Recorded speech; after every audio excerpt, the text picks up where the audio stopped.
جب جنگ کا شوشہ چھوڑا جاتا ہے یا ایک دفعہ جنگ کے طبل بجا دیے جاتے ہیں تو پھر دونوں سائڈ پہ عوام جو ہے وہ مشتعل بھی ہو جاتے ہیں. ظاہر ہے ایک جذباتی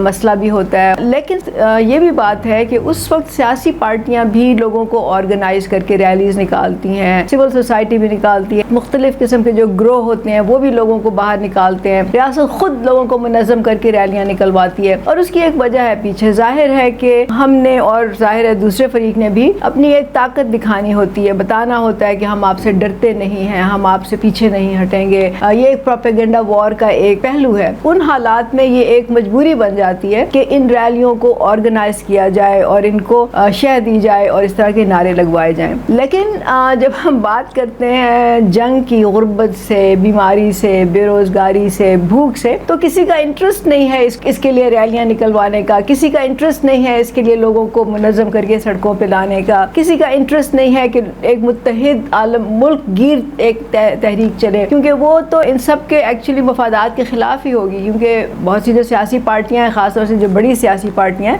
وہ تو لوگوں کو اس بات پہ منظم کرنا ہی نہیں چاہتی. اس لیے یہ کام پھر آخرکار لوگوں نے خود کرنا ہوگا, یہ ہم نے فیصلہ کرنا ہوگا, عام لوگوں نے فیصلہ کرنا ہوگا کہ کیا ہم نے ان کے خلاف جنگ کا طبل بجانا ہے یا نہیں بجانا.